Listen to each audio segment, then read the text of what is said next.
야, 날씨도 참 화창하고. 안녕하세요, 박공수입니다. 여러분들, 아니 이렇게 날씨가 좋고 이렇게 화창한데 놀러를 못 갑니다. 왜? 돈이가 없어요. 아니 월급 타면은 왜 이렇게 잠깐 들어왔다 돈은 쑥쑥 빠져나가고, 아니 남들은 어디서 돈들도 잘 버는 것 같은데 나만 왜 돈이 안 벌리지? 하시는 분들, 저와 같은 분들 많이 계시죠? 걱정하지 마세요. 저희 3부제에서 여러분들의 벌 권리, 돈 버는 정보 자세하게 안내해 드리겠습니다. 아니 뭐 하세요? 돈 벌 준비 되셨죠? 돈 벌러 가시자고요. 인터넷 공간에 우리가 모르는 돈 버는 법이 있다? 실제로 인터넷에서 수익을 보여주는 많은 영상들을 찾아볼 수 있는데요. 과연 그 방법이 무엇인지 3부자와 함께 지금 만나보시죠.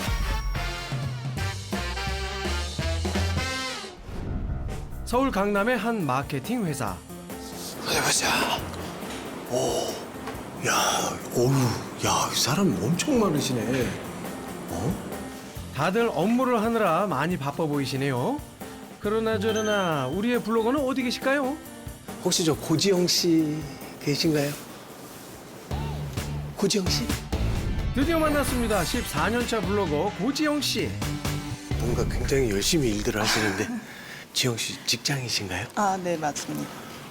여기는 이제 마케팅 위주로 하고 있고, 원래는 영상 제작 쪽으로 맡고 있다가, 이제, 소셜미디어 마케팅에 같이 결합해가지고, 그렇게 해서 이루어진 회사라 보시면 되겠습니다. 이렇게 바쁘게들 일하시는데 짬짬이 뭐 블로그를 운영을 하실 수가 있으세요? 아니, 포스팅 하는 데는 그렇게 오래 걸리진 않아가지고, 그냥 퇴근 후에 잠깐 포스팅을 하고, 그다음에 주말에 이제 어디 갔다 오면은 그때그때 이제 기록을 하는 편이에요. 대학 시절 첫 포스팅을 시작으로 지금까지 블로그를 운영 중에 있다는데요. 그림에서부터 여행까지 다양한 주제로 포스팅을 해왔다고 합니다. 이야, 살펴보니 그 꾸준함을 알 수 있네요. 요즘 지영 씨는 회사에서 블로그 도우미로 통한다는데요. 블로그를 시작하는 동료들에게 많은 조언을 해주고 있기 때문이죠. 과연 14년차 블로거답네요. 저도 이제 블로그라든지 이런 걸 해보고 싶어서 좀 이제 저도 작성하고 있었습니다. 사진도 예쁘게 찍어야 되고 먹고 또 어떤 맛인지 또 이런 것도 또 얘기를 해야 되니까 많이 보면서 블로그를 할 예정입니다. 일단은 어떤 주제든지 간에 좀 다양한 방면으로 써보고 나한테 제일 잘 맞는 콘텐츠 주제가 뭔지를 먼저 파악을 하는 게 중요할 것 같아요. 그 다음에는 또 부수적인 공부가 조금 필요해요. 어떻게 해야 좀 노출이 잘 될지, 아니면은 뭐 어떤 식으로 해야 방문자들이 좀 좋아하는 콘텐츠가 될지, 이런 것들을 좀 알아보시는 게 좀 좋을 것 같아요. 블로그를 운영하며 생긴 노하우들이 지금의 마케팅 회사 업무에도 큰 도움이 된다고 하는데요. 취미가 이래도 도움이 된다니 정말 대단하네요. 그럼 오늘은 혹시 좀 어디 포스팅하러 어디 가시거나 하실 일은 없으세요, 스케줄이? 오늘 퇴근하고 어디 이제 체험을 해야 되는 곳이 있어가지고 거기 갈 예정입니다. 저도 오늘 그 비법 좀 배울 수 있을까요? 네, 좋아요. 네, 여러분들도 잘 보고 배우시라고요. 네. 어느덧 오후 6시 30분. 다들 기다리고 기다리던 퇴근 시간인데요. 지영 씨를 따라 체험할 곳을 찾았습니다. 함께 찾은 곳은 회사에서 5분 거리에 위치한 한 카페. 지영 씨는 카페에 도착하자마자 밖의 모습들을 사진으로 남기는데요. 이것도 하나의 노하우라고 합니다. 들어가기 전에 네. 외관을 먼저 찍고 가면은 조금 더 편해요. 건물 외경이랑 같이 간판 이런 거 찍어도 되고요. 지금 이쪽에 차들 서 있는데 여기 이제 주차 공간은 이 정도 있다라는 것도 보여주면 또 좋은 정보가 될 수 있어요. 중요한 팁이네요. 네. 지영 씨가 알려주는 블로그 팁 첫 번째. 건물 외경이나 사진이 되는 간판, 주차장 모습 등 정보가 될 수 있는 것들을 사진으로 찍어두면 좋다고 합니다. 야, 이 분위기가, 분위기가 좋네요. 그러네요. 일단 저쪽으로 먼저 가야 되네. 오늘 지영 씨와 찾은 곳은 MZ 세대에서 인기가 많다는 드로잉 카페입니다. 카페에서 그림을 그리며 차도 즐길 수 있어 최근 유행하고 있다고 하는데요. 저 같은 초보자도 그림을 그릴 수 있도록 다양한 준비가 되어 있고 또 카페 직원분들이 도움을 준다고 하니 정말 재미있는 체험이 될 것 같네요. 만약에 이제 포스팅을 한다고 하면 어떤 걸 네. 좀 위주로 좀 쭉 둘러보시나요? 저만의 공식이 있거든요. 일단 건물 외관을 찍어주고 네. 그 다음에 실내 인테리어를 찍고 분위기. 네. 예.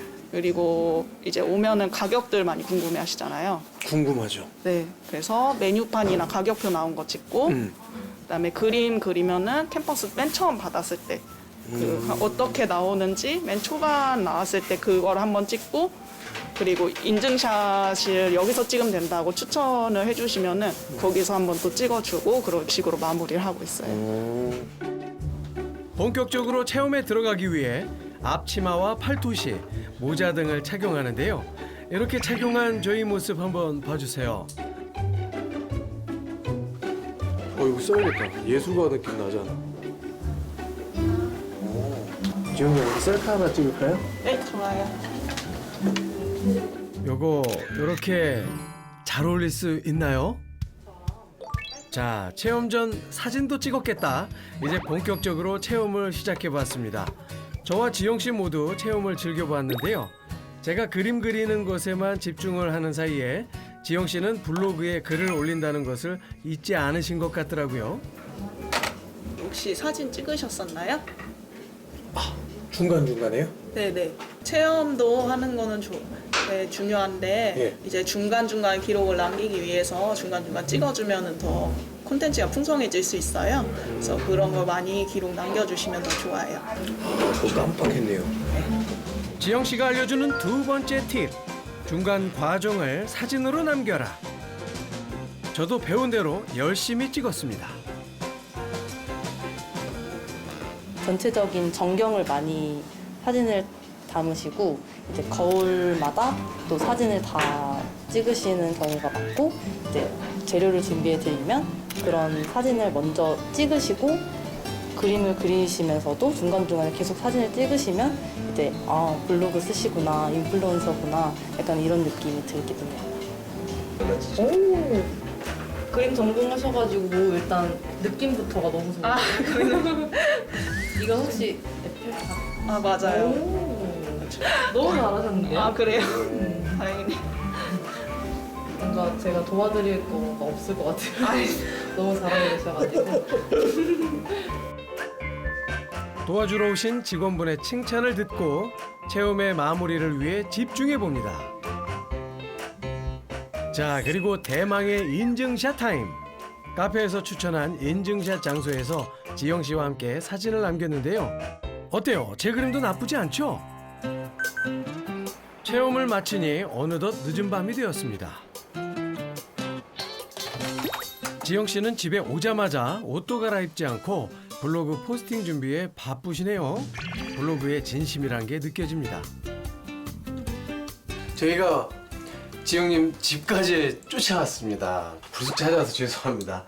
궁금한 게 너무 많은데 함께 체험했던 카페 같은 경우에 어떻게 포스팅을 해야겠다 구성이 이렇게 조금 머릿속에 좀 구상이 될 것 같아요. 정보 위주로 처음에는 하다가 네. 그다음에 소감 쪽으로 이제 풀어가는 건데 일기 쓴다는 느낌으로 이제 저는 글을 쓰고 있기 때문에 네. 막 딱히 정해진 구성이나 그런 거는 없는 것 같아요. 아 그래요? 포스팅 하나에 보통 사진을 몇 개 정도 업로드 하세요? 보통 한 10장 정도 업로드를 하고 있고 10장 정도? 저는 블로그 어플을 미리 설치를 해놨어요. 그래서 이제 블로그에 들어가면은 여기서 이제 글쓰기가 있어가지고 네네. 이제 이거를 누르고 여기서 바로 이렇게 올릴 수가 있어요. 사진을 이쪽으로 안 옮겨도 사진은 핸드폰에서 그냥 전부 다 이렇게 올리시는 건가 봐요. 네네 맞아요. 초반에 이제 이 정도 사진 정리됐으면 네. 제목 대충 정해놓고 가로수길 놀거리 보통 사람들이 이제 가로수길 돌거리 이렇게 검색을 하다 보니까 네. 이제 사람들이 검색할 만한 검색어를 맨 앞에다 두고 그 다음에 제목들을 정하는 게 좋아요. 그래서 뭐 해서 사람들이 찾는 검색어를 잘 파악하고 대표 이미지를 선정하는 것도 지영 씨가 말해주는 하나의 꿀팁이네요.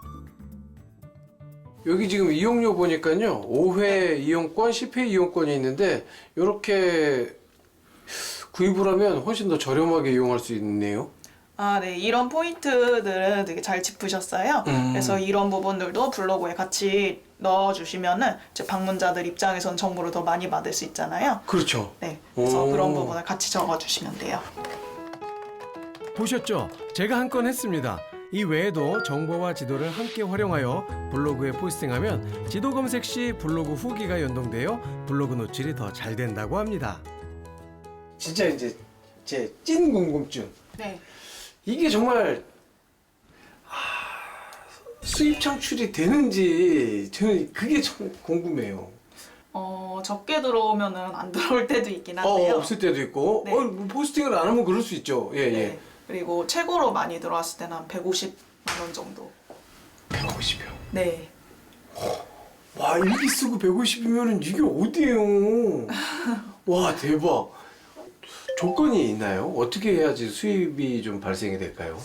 일단 첫 번째로는 방문자가 어느 정도 도달했을 때 그 조건이 달성되고 그러면 이제 거기 블로그 안에서 광고가 이제 붙게 되고요. 예. 그다음에 두 번째로는 이제 좀 블로그의 신뢰도가 올라가고 어느 정도 성장을 하면은 원고료를 주면서 자기네 서비스를 좀 홍보해달라 이런 식으로 의뢰도 많이 들어와요. 노출 조건 없이 네. 하면은 한 2만 원? 한 건당 2만 원? 한 건에 2만 원? 네, 이 정도 되는데 이제 노출 조건을 달게 되면은 10만 원 이상도 좀 넘어가요. 그래서 12, 15 막 이렇게 넘어가기도 하고. 우와, 그래요? 금전적인 피드백이 있을 때 네. 이럴 때는 하길 잘했다 하는 생각이 드시겠어요? 네, 그것도 그렇고 예. 이제 제가 갔던 곳들이 다 이렇게 뭐 차곡차곡 모이니까 약간 저만의 공간 같아가지고 그런 부분에서도 좀 뿌듯함이 느껴지더라고요. 많은 사람들이 사용 중인 블로그. 정말 지금 시작해도 늦지 않은 걸까요? 전문가를 만나 한번 물어봤습니다. 지난 뭐 한 10년을 놓고 봤을 때는 블로그가 조금 저물어가고 새로운 SNS들이 살아나는 듯 했는데 이제 블로그를 부흥시키기 위한 시도가 성공적으로 먹혀 들어가고 있고 이제 젊은 층을 시작으로 해서 다양한 층들이 계속 블로그에 포스팅을 하면서 그래서 블로그라는 게 계속해서 성장을 하고 있는 상황이라고 해석하고 있습니다. 여기가 여기네. 여기 잠깐 도착했으니까 일단 외경부터 한 장 찍고. 자, 팁도 받았겠다. 이제 직접 체험해볼 시간. 이번엔 저 혼자 체험단 신청을 하고 실제 블로그 작성을 해보려고 합니다. 지영 씨가 알려준 내용을 바탕으로 외경 사진부터 정확한 정보 수집까지 중간중간 사진도 잊지 않고 찍었답니다. 원장님께서도 블로그 체험으로 온 저에게 아주 친절하게 설명을 해주셨어요. 여기 보시면 네. 블로그 체험단 후기를 통해 가지고 저희가 가장 체감을 하는 시점은 언제냐면 저 그 블로그 글 보고 왔어요. 또 블로그 글을 보니까 샵이 이쁘더라고요. 이런 얘기들을 하시거든요. 근데 이거는 저희가 보여주는 것보다도 실질적인 체험단 분들이 직접 본인이 찍는 사진들이에요. 그런 사진들이 이쁘면 고객들도 이쁜 곳이구나라고 생각을 합니다. 그래서 그런 얘기를 하실 때 역시 체험단 후기를 하길 잘했다라는 생각을 하게 됩니다. 오늘의 메인 체험, 피부관리. 지영 씨가 알려준 팁들을 생각하며 체험을 해봤답니다. 물론 체험을 하는 도중에도 블로그에 쓸 내용을 머릿속에 정리하면서 말이죠. 오늘은 얼굴 콜라겐이 없다. 어떠세요? 와, 아까 여기 처음에 넣었을 때하고 완전 달라졌는데요? 야, 잠시만요. 요거는 애프터 사진을 한 장 찍어서 비포 애프터 비교를 해야겠네요. 아, 물론 놓치지 않고 사진도 찍었지요. 이렇게 관리도 받고 직접 체험도 하고 야, 이건 뭔가 님도 보고 뽕도 따고 도랑치고 가지 잡는 뭐 그런 느낌이네요.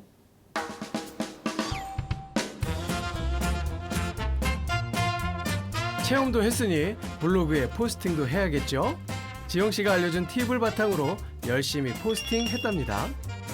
자, 이렇게 완성!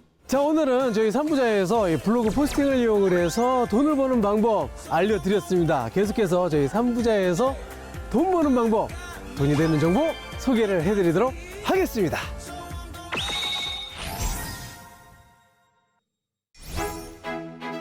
사랑하는 딸아, 드디어 우리가 서울 여행을 하게 되었구나. 서울하면 다양한 관광지가 있지. 경복궁부터 북촌한옥마을, 남산엔타워, 익선동 골목, 이태원 등 볼거리가 너무나도 많단다. 우리가 제일 처음 갈 곳은 어디라고 생각하니? 아무래도 남산엔타워? 서울이 제일 잘 보이는 곳이잖아요. 땡, 틀렸단다. 우리가 가장 먼저 갈 곳은 바로 광화문이란다. 과거 행정의 중심지였던 광화문 일대는 오늘날은 역사와 문화의 중심 공간으로 바뀌어서 많은 사람들에게 사랑을 받고 있지. 자, 그럼 출발해볼까? 5호선 광화문역에서 내리면 바로 광화문 광장을 만나볼 수 있단다. 나오자마자 넓은 광장이 보이지 않니? 이곳이 바로 우리 여행의 첫 번째 스포츠지. 자, 그리고 이 동상을 살펴보렴. 누군지 맞춰볼래? 이분 그분 아니에요? 신에게는 아직 12척의 배가 남아있사옵니다. 정답. 바로 이순신 장군의 동상이지. 이순신 장군님은 임진왜란 때 조선을 구하신 영웅이지. 11번의 출전, 약 30번의 해전을 치르면서 전사자는 200여 명, 격침시킨 배가 800여 척에 가까우니 정말 대단한 분이라는 것을 새삼 느낄 수 있단다. 2차 세계대전의 영웅들 중 미태평양함대 사령관 체스터 니미츠 제독이나 버나들로 몽고메리 장군 역시 이순신 장군님을 높이 평가했다고 하는구나. 광장을 조금 더 걸어가다 보면 다양한 행사를 진행하는 모습을 볼 수 있단다. 오늘도 저기에서 멋진 공연을 하는 것 같은데 잠시 보다 갈까?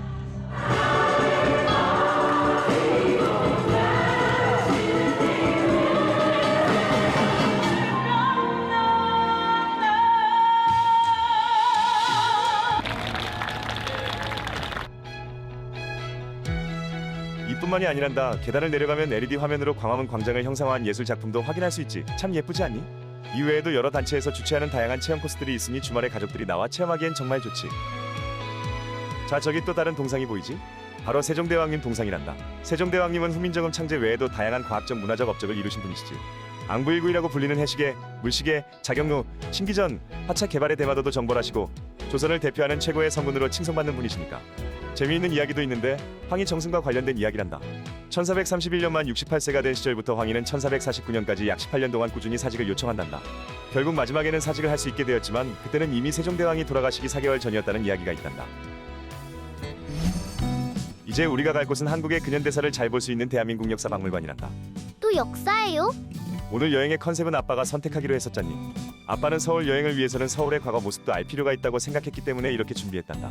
그리고 이곳엔 우리 딸이 좋아할 만한 멋진 장소도 있으니 너무 그렇게 싫어하지만 말고. 대한민국 역사박물관은 4개의 층에 관람할 것들이 있는데 1층은 아이들을 위한 어린이 박물관과 어린이 체험교실을 운영하고 있지. 3층에서 5층은 우리 근현대사를 다양한 방식으로 보여주는 역사관, 체험관, 기증관 등을 운영하고 있지. 역사관에는 다양한 자료들을 키오스크, 헤드폰 등을 통해 직접 확인할 수 있고 체험관을 통해 직접 체험해 봄으로써 다양한 방법으로 역사를 즐길 수 있단다.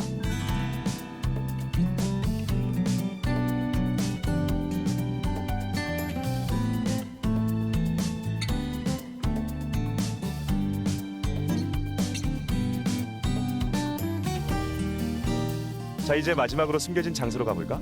아빠를 따라오렴. 우와, 경치가 참 멋져요. 그래, 이곳이 바로 숨겨진 뷰 맛집 역사박물관의 옥상정원이란다. 우리가 걸어온 광화문 광장의 모습과 저기 광화문 그리고 경복궁까지 보이지. 이곳에서 야경도 볼 수 있나요? 오전 10시에서 오후 6시까지 개방되지만 수요일과 토요일에는 오후 9시까지 개방된다고 하는구나. 그때 멋진 야경도 볼 수 있겠지.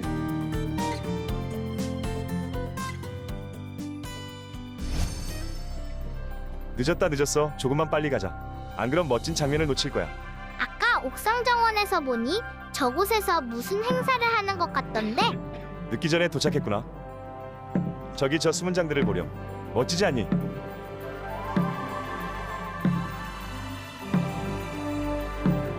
매일 오전 10시와 오후 2시에 수문장 교대식을 진행하지. 바로 그 모습이란다. 조선시대의 수문장은 경복궁의 정문인 광화문, 사대문인 흥인지문, 숭례문 등 도성과 궁궐의 문을 지키는 책임자였단다. 조선왕조실록을 살펴보면 예종 1년 1469 수문장 제도의 시행 기록을 찾을 수 있어. 이를 바탕으로 하여 재구성했다고 하는데 당시의 복식 및 무기 등을 복원하여 조선 전기 군인들의 모습을 생생하게 재현하는 것에 초점을 맞추고 있다고 하더구나. 나중에 크면 수문장이랑 결혼할래요. 나중에 커서 다시 이야기하자. 지금은 안 돼.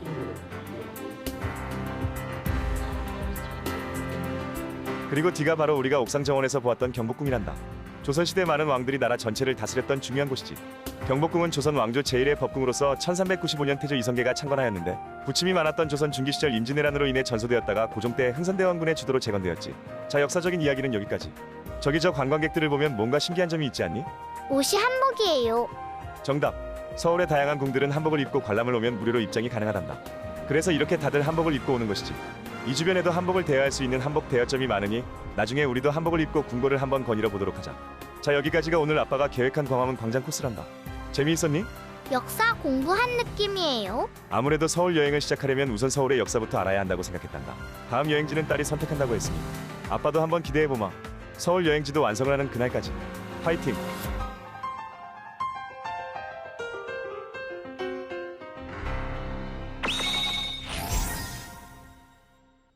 안녕하세요. 여러분의 피부를 책임져주는 의사 김영산입니다. 오늘은 봄철 피부 질환에 대해서 간단하게 알아보고 이를 예방할 수 있는 방법에 대해서 알려드리도록 하겠습니다. 피부과를 방문하시는 가장 많은 요인은 피부 가려움증입니다. 피부 가려움증은 어떻게 보면 굉장히 쉽게 생각하실 수 있는데 그냥 방치하게 되면 가려움증이 악화될 수 있고 더욱더 심화되면 건성 습진으로도 발생할 수 있어 반드시 치료를 해야 되는 질환 중에 하나입니다. 또한 피부가 건조하게 되면 각질이 많이 일어나게 되는데요. 각질 등이 모공을 막게 되고 황사나 미세먼지 등의 오염물질 등이 그 막힌 모공 속에 염증을 일으키게 되면 봄철에는 트러블이 많이 일어나게 됩니다. 그래서 다른 계절보다 봄에는 트러블이 많이 일어나게 되는데요. 따라서 미세먼지나 황사가 많은 계절에는 야외 활동을 최대한 자제하시는 것이 좋고요. 혹시나 야외 활동을 하게 되더라도 다녀오신 뒤에는 세안을 평소보다 꼼꼼히 해주시고 보습과 수분 보충을 더 잘 해주셔야 합니다. 봄철에 피부 질환이 생기는 요인을 크게 보면은 오염물질과 건조함 때문이라고 볼 수 있는데요. 따라서 이를 막기 위해서는 세안과 보습 그리고 수분 보충이 가장 중요하다고 볼 수 있습니다. 우선 세안법에 대해서 알려드리면 세안을 하실 때는 여러 번 하기보다는 한 번 하실 때 꼼꼼히 마사지를 하듯이 해주셔야지 우리 얼굴에 수분을 날아가지 않도록 하면서 세안을 하실 수 있고요. 그리고 세안을 하신 후에 곧바로 스킨 로션 등 보습을 해주셔야 합니다. 그렇게 해주셔야지 피부 당김 등이 적어지고 각질 등이 일어나지 않아서 모공의 막힘을 줄어들게 할 수 있습니다. 또한 피부가 자외선을 받게 되면 피부가 장벽이 손상을 받아서 피부의 수분이 밖으로 빠져나갈 수 있게 되는데요. 따라서 밖에 나가실 때는 반드시 자외선 차단제 등을 발라주셔야 합니다. 집에서 간단하게 자기 본인의 피부 수분 상태를 확인할 수 있는 방법이 있습니다. 각자 집에 거울이나 유리 같은 건 다 있으시잖아요. 거울이나 유리를 보면서 입김을 잠깐 불면은 서리가 끼는데 그 서리가 10초 이상 유지가 되면은 자기의 몸이 수분이 충분히 유지되었다는 것을 의미하게 됩니다. 만약 이 서리가 10초 이내에 사라지게 되면은 수분이 불충분하게 있다는 뜻이니까 하루빨리 수분을 공급하거나 보습을 해주셔야 합니다. 고양이나 강아지 같은 게 이제 우리들이 귀엽다고 인식을 하잖아요. 그건 보통 이제 중안면부가 많이 이제 작아서 여기가 짧아서 그런 거거든요. 근데 근육이 운동을 하면은 근육이 그 힘이 길어지듯이 이 중안면부 근육을 기르게 되면 우리가 이제 동안 피부를 가꿀 수 있어요. 그래서 오늘은 그러면 그 동안면부를 기르는 운동을 한번 해볼게요. 여기 근육을 이제 운동을 하는 건데요. 이런 표정을 짓는 거예요. 흔히 이렇게 약간 화내는 듯한 표정이죠. 여기를 잠깐 잡으시고 이렇게 해서 당겨가지고 이 운동을 매일마다 5분 정도 해주시면은 여기 중안면부의 근육이 힘을 길러서 중안면부가 나이가 들어 노화가 되면 이 처지는 것을 막아서 동안 피부를 유지할 수 있습니다.